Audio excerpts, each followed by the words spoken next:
Good morning all of you. BSc part first में inorganic chemistry की unit third में chemical bonding third में अपना चल रहा था वीक इंटरेक्शन, और वीक इंटरेक्शन में हम पढ़ रहे थे हाइड्रोजन बॉन्डिंग को। ठीक है, हाइड्रोजन बॉन्डिंग के जो टाइप्स थे उसमें टू टाइप्स थे, इंटरमोलिकुलर और इंट्रामोलिकुलर। फर्स्ट टाइप जो इंटरमोलिकुलर हाइड्रोजन बॉन्ड था, अंतरा अणुक हाइड्रोजन बंध, उस बंध की उसकी डेफिनेशन और उसके कारण से जो डिफरेंट मॉलिक्यूल्स हैं उनकी फिजिकल प्रॉपर्टीज में क्या चेंज होता है, ये हमने पहले वाली क्लास तक पढ़ लिया था। उसके बाद में आज क्लास में देखें second type of hydrogen bonding है वो पढ़ेंगे। तो सेकेंड टाइप रहेगी इसकी इंट्रामोलिकुलर हाइड्रोजन बॉन्डिंग। तो देखें इसमें second type of hydrogen bonding में रहेगा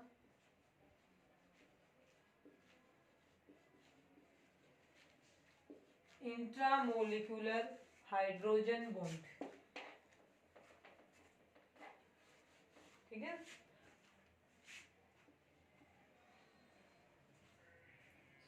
अब इंट्रामोलिकुलर हाइड्रोजन बॉन्ड की हिंदी क्या रहेगी? तो हिंदी में हम इसे बोलेंगे अंतःअणुक हाइड्रोजन बंध। ठीक है, फर्स्ट टाइप था अपना इंटरमोलिकुलर हाइड्रोजन बंध। देखिए इसके अंदर इसकी हिंदी रहेगी अंतःअणुक हाइड्रोजन बंध।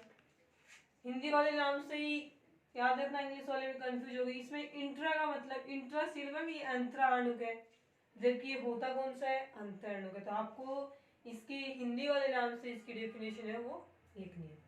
ठीक है, अब अंतर अणुक का मतलब है कि एक ही अणु में क्या बन रहा है? हाइड्रोजन बॉन्ड बन रहा है। तो इसमें आता है डेफिनेशन में कि जब एक ही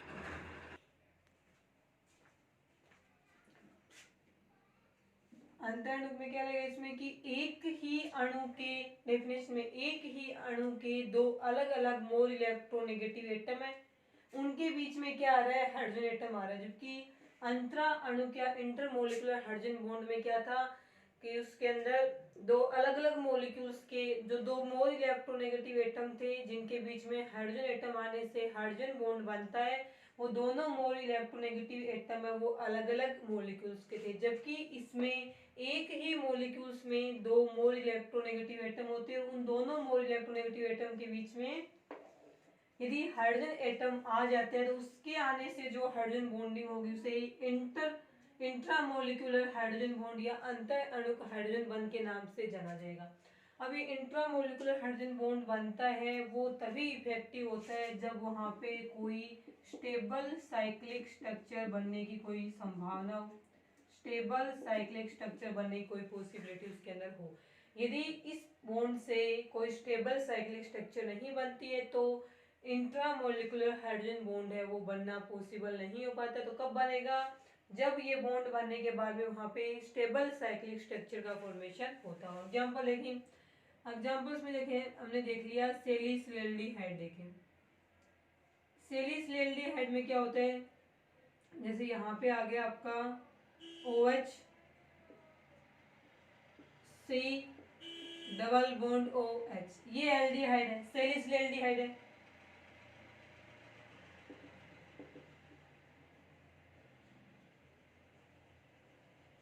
और सैलिसिलिक एसिड कब बनता है इसका?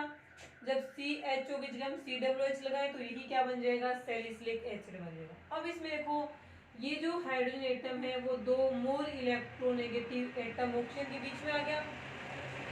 अब ये दोनों जो मोल इलेक्ट्रोनेगेटिव एटम है वो दोनों इसी एक ही पूरा एक ही मॉलिक्यूल है, इसी एक ही मॉलिक्यूल के हैं दोनों एटम, और इन दोनों के बीच में इस हाइड्रोजन एटम के आ जाने से यह हाइड्रोजन एटम इस ऑक्सीजन के साथ में जो बॉन्ड बनाएगा उसे इंट्रामोलिकुलर हाइड्रोजन बॉन्ड या अंतःअणुक हाइड्रोजन बॉन्ड के नाम से जाना जाएगा। यानी कि जब हाइड्रोजन बॉन्ड एक ही अणु में उपस्थित दो मोल इलेक्ट्रोनेगेटिव एटम के बीच में बन रहा हो तब उसे इंट्रामोलिकुलर हाइड्रोजन बॉन्ड या अंतःअणुक हाइड्रोजन बॉन्ड के नाम से जाना जाएगा। तो ये बॉन्ड कौन सा है? इंट्रामोलिकुलर या अंतःअणुक हाइड्रोजन बॉन्ड है। इसी प्रकार से सैलिसिलिक एसिड का देखें तो वो क्या रहेगा?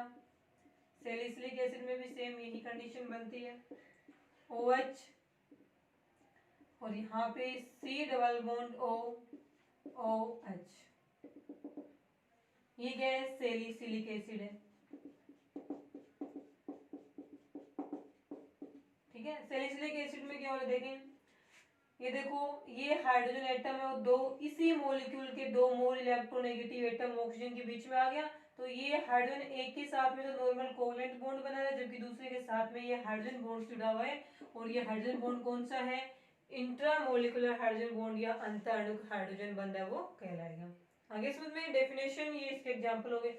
अब ये इफेक्टिव कब होगा, जब मॉलिक्यूल्स में साइक्लिक स्ट्रक्चर तो बन रही है 1 2 3 4 5 6 मेंबर्ड, इसमें भी 1 2 3 4 5 6 मेंबर्ड साइक्लिक रिंग बन रही है, साइक्लिक स्टेबल रिंग बन रही है, तभी इंट्रामोलिकुलर हाइड्रोजन बॉन्डिंग इफेक्टिव होगी। अब देखेंगे कि इस इंट्रामोलिकुलर हाइड्रोजन बॉन्डिंग से मॉलिक्यूल्स की प्रॉपर्टीज, फिजिकल बोले केमिकल बोले, उन प्रॉपर्टीज में क्या इफेक्ट है वो होते हैं। जैसे इंटरमोलिक्यूल के पढ़े थे वैसे ही इंट्रामोलिकुलर के इफेक्ट है वो पढ़ने। देखें,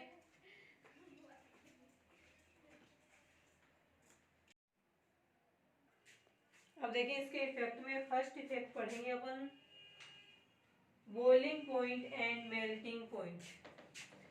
इंट्रामोलिकुलर हाइड्रोजन बॉन्ड है वो मॉलिक्यूल्स के बॉइलिंग पॉइंट और मेल्टिंग पॉइंट को किस प्रकार से प्रभावित करता है। देखें इसके अंदर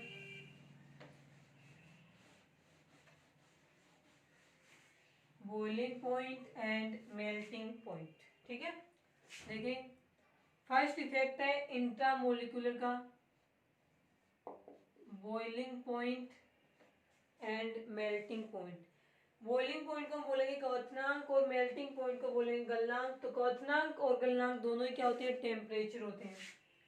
तो यहाँ पे हम देखेंगे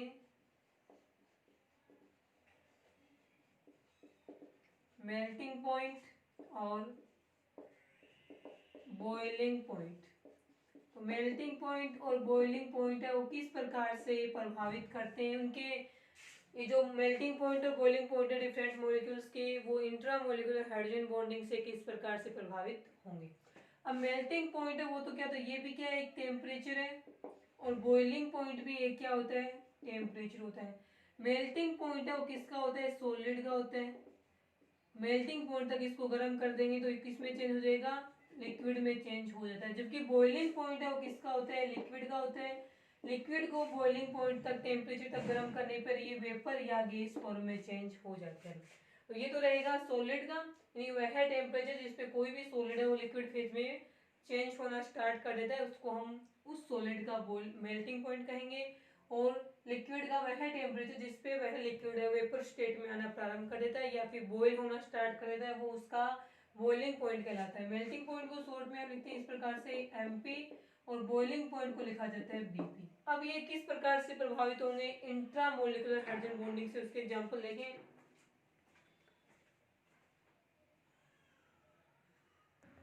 अब देखें इसमें हम देखेंगे क्लोरोफिनोल है ना, ऑर्थो मेटा और पेरा क्लोरोफिनोल है, उसके हम देखेंगे यहाँ पे क्वथनांक देखेंगे। ठीक है, क्वथनांक ऑर्थो पे मेटा और पेरा क्लोरोफिनोल के क्वथनांक देखें। पहले क्वथनांक वाला एग्जांपल करते हैं, क्लोरो, यहाँ पे हमने बना दिया OH, ऑर्थो क्लोरोफिनोल। उसके बाद में सेकंड आएगा इसमें मेटा क्लोरोफिनोल, सेकंड में आएगा क्लोरो, तो यहीं पे लिखेंगे तीनों पे, मेटा में क्लोरो यहाँ पे आ जाएगा। थर्ड में देखिए यहाँ पे क्या आएगा, Cl, और यहाँ पे OH। ठीक है, ये क्या है, इसके अंदर क्लोरोफिनोल है सारे, ये रहेगा इसमें ऑर्थो क्लोरोफिनोल, ये मेटा पे जुड़ा ना, ऑर्थो मेटा और पेरा वाले कंडीशन है, मेटा क्लोरो फिनोल, और ये बनेगा यहाँ पे पेरा क्लोरोफिनोल। ठीक है, अब देखें इसमें क्या आता है कि ये देखो क्लोरीन की EN भी ज्यादा है और ऑक्सीजन की EN भी ज्यादा है। अब ये वाला जो हाइड्रोजन एटम है उसको हम यहाँ पे भी लिख सकते हैं।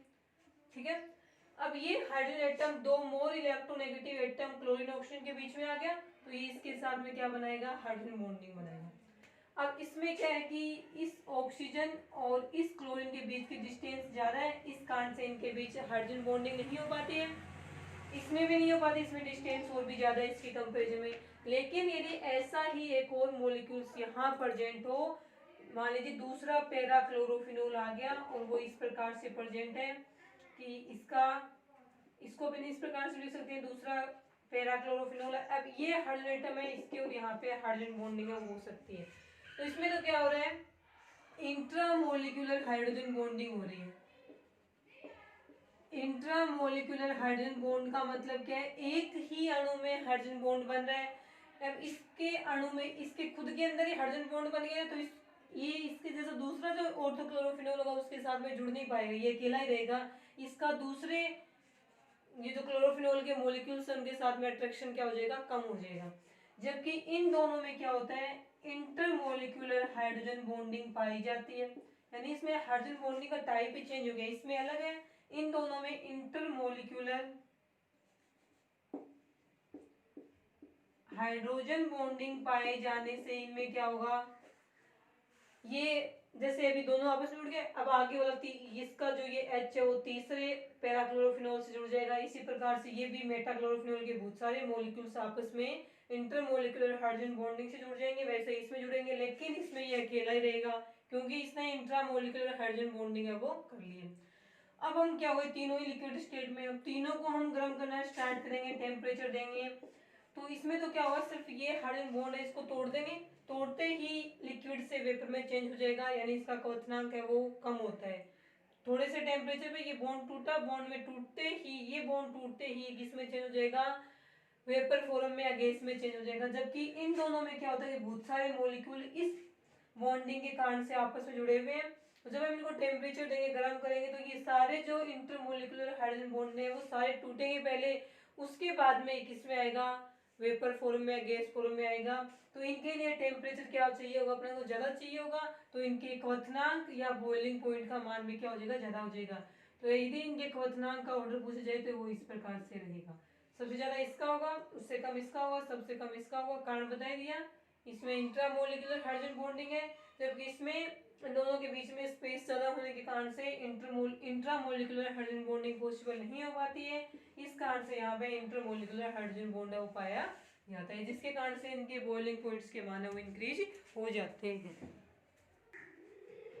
उसके बाद में देखें सेकंड, ये तो बॉइलिंग पॉइंट का हो गया, उसके बाद हम मेल्टिंग पॉइंट का कर लेते हैं। उसमें ऑर्डर देखेंगे अपन नाइट्रोबेंजोइक एसिड का देख लेते हैं, ठीक है। एक तो है अपने पास में ऑर्थो नाइट्रोबेंजोइक एसिड और एक ले लेंगे पैरा नाइट्रोबेंजोइक एसिड, और वहां पे ये चेक करने कि अपने को कि कौन से वाले के अंदर कौन से का मेल्टिंग पॉइंट है वो ज्यादा रहेगा। दोनों ही सॉलिड स्टेट में ऑर्थो नाइट्रोबेंजोइक एसिड और पैरा नाइट्रोबेंजोइक एसिड, ठीक है। तो देखें इसके अंदर ऑर्थो नाइट्रोबेंजोइक एसिड बनाते हैं, पहले carbon double bond O, oxygen और ये हाइड्रोजन, ठीक है। ये हो गया बेंजोइक एसिड, और इसमें ऑर्थो पे क्या ऐड कर देंगे अपन, नाइट्रो ग्रुप है, ऑर्थो पे ऐड करेंगे। तो ये नाइट्रो है, चाहे इसको इस प्रकार से लिख लो, कैसे ही बना लो। अब ये वाला जो हाइड्रोजन एटम है वो दो मोर इलेक्ट्रोनेगेटिव एटम, ये दो ऑक्सीजन के बीच में आ गए, दोनों की एन ज्यादा है, तो ये हाइड्रोजन है, इसके साथ में जो बॉन्डिंग करेगा उसको हम क्या बोलेंगे, इंट्रामोलिकुलर हाइड्रोजन बॉन्डिंग बोलेंगे, ठीक है। अब दे बनाएंगे इंट्रामोलिकुलर हाइड्रोजन बॉन्ड, एक ही मॉलिक्यूल्स में बन गया ये है अपना ऑर्थो नाइट्रो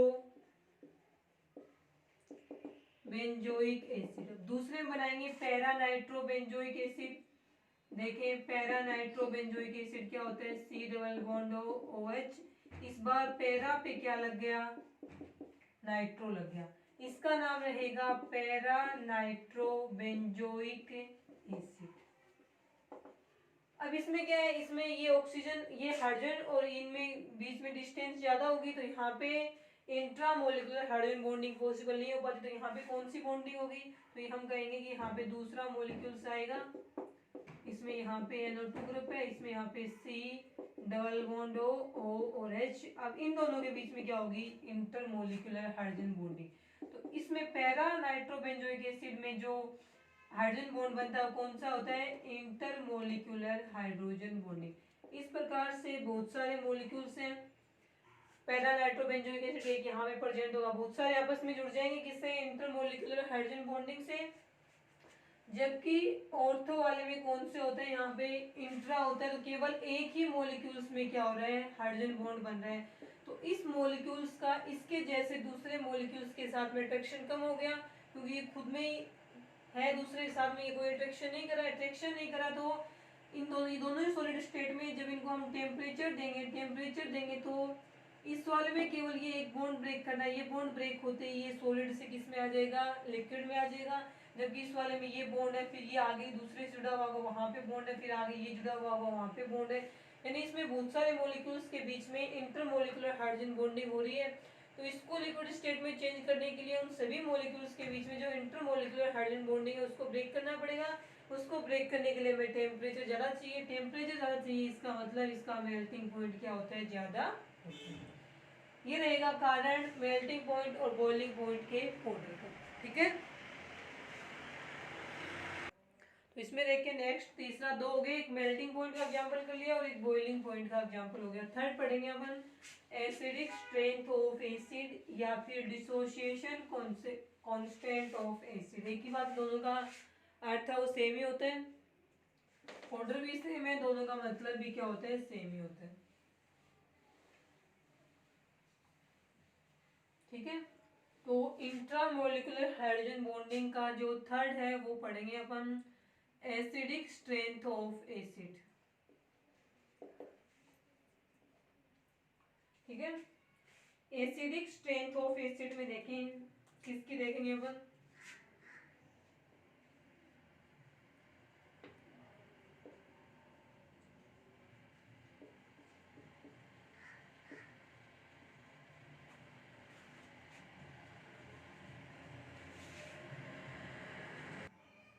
तो एसिडिक स्ट्रेंथ ऑफ एसिड में देखिए अपन बात करते हैं यहाँ पे सैलिसिलिक एसिड की, ऑर्थो मेटा पैरा तीनों की बात करेंगे। तो सैलिसिलिक एसिड में एक तो ऑर्थो वाला ये होते हैं OH और C डबल बॉन्ड O और H, ठीक है। एक इसी में क्या बनता है अपना, ऑर्थो के बाद में अपन बनाए तो मेटा वाला बन जाएगा, C डबल बॉन्ड OH। एक पैरा वाला बना लेते हैं,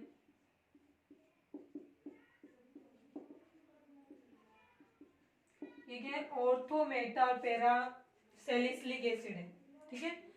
इसमें क्या होता है कि एक ये वाला है, हमने बोला था कि इन दोनों में तो क्या होती है, इन दोनों में होती है इंटरमोलिकुलर हाइड्रोजन बॉन्डिंग, और इसमें क्या होता है इंट्रामोलिकुलर, यानी इसके और यहाँ पे जो बॉन्ड बनता है ये कौन सा रहेगा, इंट्रामोलिकुलर हाइड्रोजन बॉन्ड। इसमें क्या होता है, यदि हम इस हाइड्रोजन को H पॉजिटिव के रूप में रिमूव करें तो ये तो क्या है, सैलिसिलिक एसिड है, इससे बनेगा सैलिसिलेट एनाइन। ये तो हो गया अपना सैलिसिलिक एसिड, ये H पॉजिटिव ये वाला रिमूव होते ही ये बनेगा अपना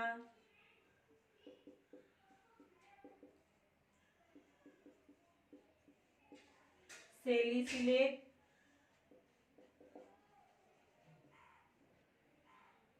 एनाइन, ठीक है। यहाँ पे भी क्या है, हाइड्रोजन बॉन्डिंग है, लेकिन देखो यहाँ पे ऑक्सीजन और यहाँ पे ऑक्सीजन का एनाइन कर रहा है हाइड्रोजन बॉन्डिंग। तो यहाँ पे जो हाइड्रोजन बॉन्डिंग है वो क्या है, स्ट्रॉन्ग है, ये ज़्यादा स्टेबल है, ठीक है। ज़्यादा स्टेबल है तो इसका मतलब है ये इस फॉर्म में हाइड्रोजन बॉन्डिंग नहीं करके ये इस फॉर्म में हाइड्रोजन बॉन्डिंग बनाएगा, यानी ये H पॉजिटिव है, इसको ये इजीली, इस हाइड्रोजन को ये इजीली H पॉजिटिव के रूप में रिमूव कर देते हैं, रिमूव कर देगा, इसका मतलब इसकी एसिडिक स्ट्रेंथ सबसे क्या रहेगी, ज़्यादा रहेगी। जबकि इन दोनों में इंटरमोलिकुलर हाइड्रोजन बॉन्ड बनने से ये इनके जैसे ही बहुत सारे मॉलिक्यूल्स आपस में ऐड हो जाएंगे, जिसके कारण से यहाँ से हाइड्रोजन है वो इजीली H पॉजिटिव के रूप में रिमूव नहीं हो पाता है, और जब ये H पॉजिटिव के रूप में इजीली रिमूव नहीं हो पाता है तो इनकी एसिडिक स्ट्रेंथ है वो क्या हो जाएगी, कम हो जाएगी। आगे समझ में। इसी कारण से इस ऑर्थो वाले की, ऑर्थो सैलिसिलिक एसिड है, इसकी क्या रहेगी, एसिडिक स्ट्रेंथ है वो हाईएस्ट रहेगी, यानी इसके Ka की वैल्यू है वो हाईएस्ट सबसे ज्यादा रहेगी। आगे समझ में। ये इस फॉर्म में नहीं बना के इस फॉर्म में बनाएगा, तो इसमें तो दो ऑक्सीजन एटम के बीच में है हाइड्रोजन, लेकिन इसमें तो एक ऑक्सीजन एटम, एक ऑक्सीजन पे नेगेटिव चार्ज है, नेगेटिव चार्ज आते ही इसकी En बढ़ जाएगी, और हाइड्रोजन जितने ज्यादा En वाले एटम्स के बीच में होगा वहां पे उसकी स्टेबिलिटी उतनी ज्यादा रहेगी। ठीक है, तो ये हो गया अपना एसिडिक स्ट्रेंथ बोले या फिर डिसोसिएशन कांस्टेंट बोले एसिड का, एक ही बात है। ठीक है, उसके बाद में देखिए नेक्स्ट प्रॉपर्टी में अपना आएगा स्टेबिलिटी ऑफ क्लोरल हाइड्रेट्स। ठीक है, 4 नंबर पे जो इफेक्ट है वो रहेगा स्टेबिलिटी ऑफ क्लोरल हाइड्रेट।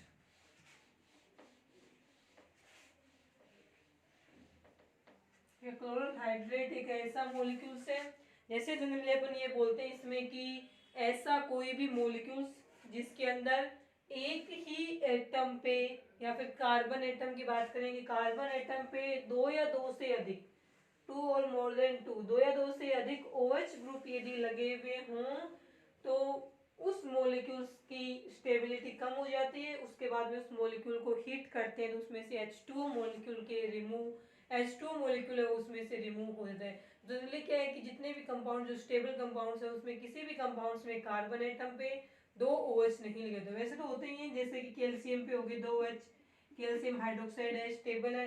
सिर्फ कार्बन की बात हो रही है कि केवल कार्बन एटम पे दो OH लगे हुए नहीं होने चाहिए, क्योंकि ऐसा होने से उसकी स्टेबिलिटी डिक्रीज हो जाती है।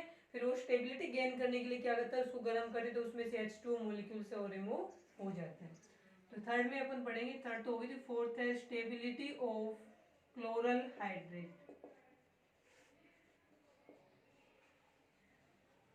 क्लोरल हाइड्रेट, ठीक है।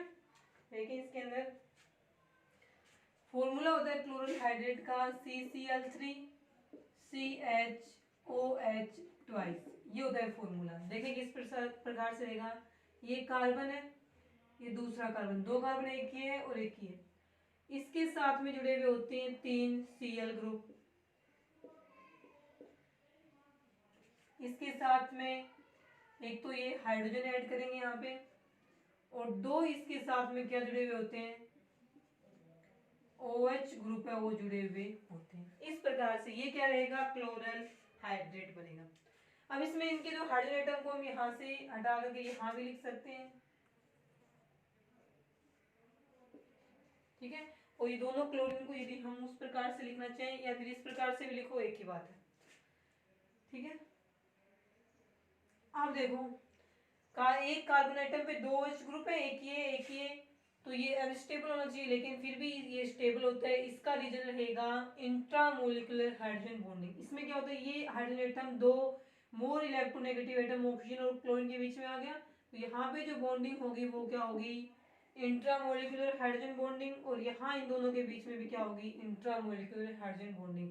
इस इंट्रामोलिकुलर हाइड्रोजन बॉन्डिंग के कारण से ही क्लोरल हाइड्रेट है, उसमें कार्बन पे दो OH ग्रुप होते हुए भी ये क्या होता है, स्टेबल होता है। तो अपन इसको लिखेंगे इंट्रामोलिकुलर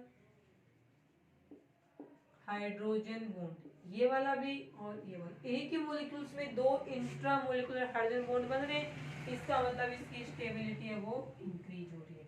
इस कारण से क्लोरल हाइड्रेट में दो OH ग्रुप एक कार्बन पे होते हुए भी क्या होता है, स्टेबल होता है, ठीक है। ये रीजन रहेगा स्टेबिलिटी ऑफ क्लोरल हाइड्रेट का, क्योंकि ये इंट्रामोलिकुलर हाइड्रोजन बॉन्ड बन रहा है ना, इसके कारण से इसकी स्टेबिलिटी है वो इंक्रीज हो जाती है। उसके बाद में देखिए next stability of chloral hydrate हो गया। इसके बाद में नेक्स्ट हम पढ़ेंगे इसमें 5 नंबर पे स्टेबिलिटी, सॉरी सोल्यूबिलिटी पढ़ लेते हैं, विलेयता, सोल्यूबिलिटी इन वाटर, जल में विलेयता, ठीक है। तो जल जनरली क्या बोला जाता है, वैसे कि मोस्टली लगभग सभी कंपाउंड्स जल में विलेयशील होते हैं। जो नहीं हो पाते वो किस कारण से नहीं हो पाते हैं, क्योंकि वो जल के साथ में हाइड्रोजन बॉन्डिंग नहीं कर पाते हैं। तो वे सभी मॉलिक्यूल्स, वे सभी सब्सटेंस जो जल के साथ में हाइड्रोजन बॉन्ड का बना लेते हैं वो सभी जल में क्या होते हैं, विलयशील होते हैं। देखें नेक्स्ट 5 नंबर पे पढ़ेंगे अपन सोल्यूबिलिटी, विलेयता इन वाटर। इसमें अब कौन से क्वेश्चन आते हैं, जनरली इसमें हम क्या लिखेंगे, वे सभी मॉलिक्यूल्स जो H2O के साथ में हाइड्रोजन बॉन्ड बनाते हैं, hydrogen bond with H2O soluble, और जो हाइड्रोजन बॉन्ड नहीं बना पाते हैं, do not does not form hydrogen bond with H2O, वे सारे के सारे क्या होंगे, अनसोल्यूबल होंगे। और जो जितना ज़्यादा स्ट्रॉन्ग हाइड्रोजन बॉन्ड बनाएगा वो उतना ही ज़्यादा क्या रहेगा, सोल्यूबल रहेगा। ठीक है, ये तो हो गई सोल्यूबिलिटी की बात। अब इसके एग्जांपल पढ़ते हैं कि कौन सा सोल्यूबल होता है, कौन सा सोल्यूबल नहीं होता है। तो उसका एक सबसे इंपॉर्टेंट क्वेश्चन है, और क्वेश्चन एग्जाम में भी आएगा कई बार, वो रहेगा कि डाईमेथिल ईथर है वो तो वाटर में सोल्यूबल होता है, जबकि डाईमेथिल सल्फाइड है वो वाटर में सोल्यूबल नहीं होता है। उसका कारण अपने को देखना है। तो क्वेश्चन में था आपकी कि डाईमेथिल ईथर, तो पहली बात तो आपको इनकी स्ट्रक्चर वगैरह फॉर्मूले आने चाहिए कि डाईमेथिल ईथर का फॉर्मूला क्या बनेगा और डाईमेथिल सल्फाइड का फॉर्मूला क्या बनेगा। तो एक तो है आपके पास में डाईमेथिल ईथर और एक है आपके पास में डाईमेथिल सल्फाइड। डाईमेथिल डाईमेथिल तो सेम ही है। इसका फॉर्मूला देखो किस प्रकार से बनता है, ऑक्सीजन CH3ROR, इथर होता है ROR, और ये सेकेंड CH3, ये होता है डाईमेथिल ईथर, दो मेथिल है डाईमेथिल ईथर, और ये होता है डाईमेथिल सल्फाइड।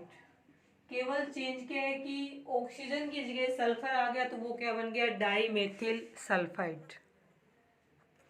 इसमें देखें अब क्या रहेगा अपना, इसमें तो क्या है ऑक्सीजन एटम है, यहाँ पे मान लीजिए H2 मॉलिक्यूल्स प्रेजेंट हो, यहाँ पे सेकेंड H2 मॉलिक्यूल प्रेजेंट हो। अब ये हाइड्रोजन एटम दो मोर इलेक्ट्रोनेगेटिव एटम के बीच में आ गया तो हाइड्रोजन बॉन्डिंग, हाइड्रोजन बॉन्डिंग।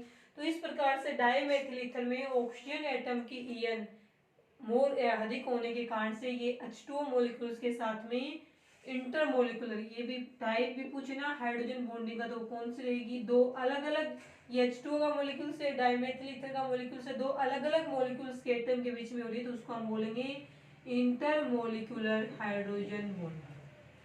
जबकि इस वाले भी सेम स्ट्रक्चर है, केवल चेंज किया, इसमें ऑक्सीजन की जगह इसमें क्या आ गया, सल्फर आ गया। अब सल्फर की EN है वो ऑक्सीजन से कम होती है, ऑक्सीजन से EN कम होने के कारण से H2O मॉलिक्यूल्स के साथ में ये हाइड्रोजन बॉन्डिंग है वो नहीं कर पाता है। जब हाइड्रोजन बॉन्डिंग नहीं हो पाती है तो ये H2O में सोल्यूबल नहीं हो पाता। यही कारण रहेगा कि डाईमेथिल ईथर है वो वाटर में सोल्यूबल होता है, जबकि डाईमेथिल सल्फाइड वाटर में अनसोल्यूबल होता है। इसका कारण रहेगा हाइड्रोजन बॉन्डिंग। ठीक है, ये रहेगी डाईमेथिल ईथर की। उसके बाद में सेकंड क्वेश्चन देखें सोल्यूबिलिटी का। तो सेकंड क्वेश्चन में कि इसमें आता है कि बेंजीन है ना, बेंजीन C6H6, बेंजीन तो वाटर में सोल्यूबल नहीं हो पाती है, लेकिन पीरिडीन है वो वाटर सोल्यूबल होती है। इसका कारण भी इनके स्ट्रक्चर ही है, तो स्ट्रक्चर पता होना चाहिए बेंजीन की क्या है और पीरिडीन की क्या होती है। तो नेक्स्ट क्वेश्चन में इसमें है कि बेंजीन फॉर्मूला रहेगा इसका C6H6 वाटर सोल्यूबल। ठीक है, ये वाटर में क्या रहेगी, सोल्यूबल रहेगी, कि बेंजीन है वाटर सोल्यूबल होगी, जबकि पीरिडीन है वो क्या होती है, वाटर इनसोल्यूबल होती है। सॉरी, बेंजीन वाटर अनसोल्यूबल एविलेसिल है, जबकि पीरिडीन है इसमें फॉर्मूला रहेगा C5H5N। पीरिडीन है वो क्या होती है, वाटर सोल्यूबल होती है। इसका रीजन भी सेम यही है, जल में वाटर में जहाँ भी सोल्यूबिलिटी पूछ लिया है क्वेश्चन में, आपको हाइड्रोजन बॉन्डिंग ही बताना है इसका आंसर। ठीक है, जो सोल्यूबल है वो वाटर के साथ में हाइड्रोजन बॉन्डिंग करेगा, जो सोल्यूबल नहीं है वो नहीं करेगा। अब बेंजीन वाला देखते हैं पहले।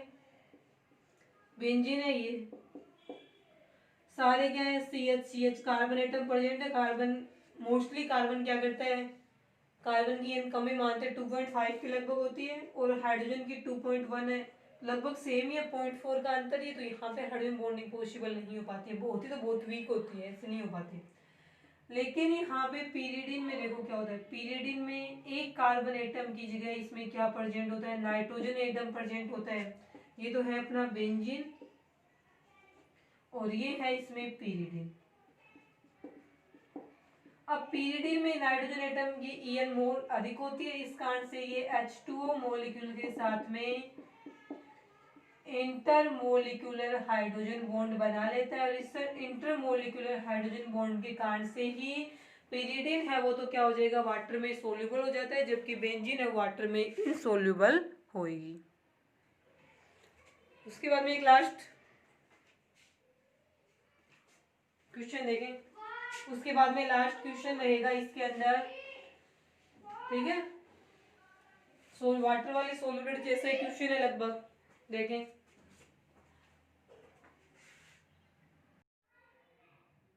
देखें नेक्स्ट और लास्ट क्वेश्चन है इसमें हाइड्रोजन बॉन्डिंग का।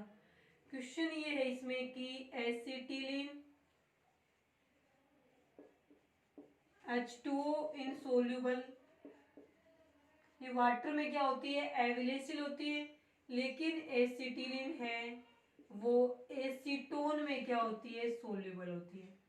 अब इसमें क्या होता है कि वाटर भी क्या है, एसिटिलीन है वो पोलर कंपाउंड्स है, H2O पोलर सोलवेंट है, एसीटोन भी पोलर सोलवेंट है। तो सेम सेम डिजोल्व वाला होता है कि समान समान को बोलते हैं, तो पोलर सब्सटेंस है तो पोलर सोलवेंट में सोल्यूबल होना चाहिए। ये एसीटोन में तो होता है लेकिन H2O में नहीं हो पाता, इसका कारण देखिए क्या रहेगा। एसिटिलीन को अपन इस प्रकार से बनाएंगे, एसिटिलीन में कार्बन कार्बन के बीच में ट्रिपल बॉन्ड है, एक तो ये है, दूसरा ये है और तीसरा ये, इस प्रकार से होते हैं। प्रत्येक कार्बन परमाणु sp3 हाइब्रिडाइज्ड, इसमें sp2 और इसमें sp। परसेंटेज संकरण में परसेंटेज एस करेक्टर इंक्रीज होने के साथ साथ में En बढ़ती जाती है, परसेंटेज एस करेक्टर समानुपाती En। परसेंटेज एस करेक्टर इसमें 50% है, इसके अंदर कितने रहेंगे 33%, इसके अंदर 25%, तो सबसे ज्यादा En हो जाएगी sp वाले की। तो यहाँ पे कार्बन है कौन सी फॉर्म में, sp संकलित है, sp संकलित होने के कारण से इसकी En क्या हो जाएगी, विद्युत ऋणात्मक ज्यादा लगभग मानो नाइट्रोजन के इक्वल हो जाएगी, sp संकरण वाले कार्बन की En नाइट्रोजन के इक्वल होगी। अब एसीटोन रखें यहाँ पे, ये रहेगा एसीटोन का फॉर्मूला।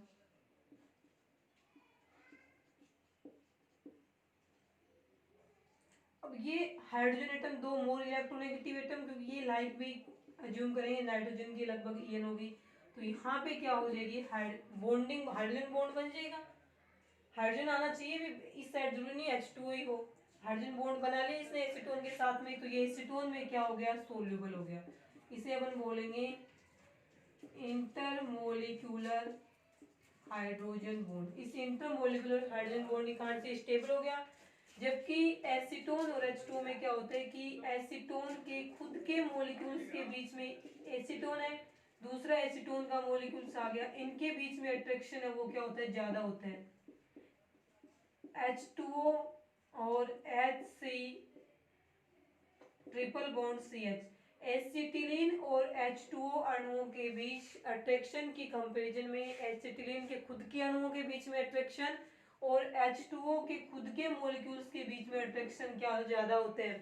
तो ये अट्रैक्शन जब ज्यादा है तो H2O और ये एसिटिलीन के बीच में अट्रैक्शन नहीं हो पाता है, अट्रैक्शन नहीं हो पाएगा, इस कारण से H2O, ये एसिटिलीन है वो H2O में क्या रहेगा, इनसोल्यूबल रहेगा।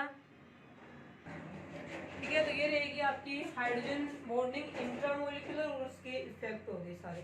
ठीक है, तो इंटर और इंट्रामोलिकुलर हाइड्रोजन बॉन्डिंग के टाइप, मतलब कि हाइड्रोजन बॉन्ड के दो टाइप है, उनकी डेफिनेशन पता होनी चाहिए, हाइड्रोजन बॉन्ड की डेफिनेशन पता होनी चाहिए, और ये दोनों बॉन्ड है वो मॉलिक्यूल्स की फिजिकल और केमिकल प्रॉपर्टी जो कि इस प्रकार से प्रभावित करते हैं। इनमें से एक क्वेश्चन आते हैं, चाहे इंट्रामोलिकुलर के इफेक्ट से है चाहे इंट्रा के इफेक्ट से है, एक क्वेश्चन इसमें रहेगा। ठीक है, इसके बाद में इसकी नेक्स्ट वीडियो वो नेक्स्ट में पढ़ाएंगे अपन, इसके बाद नेक्स्ट टॉपिक रहेगा वो, आज के लिए इतना है।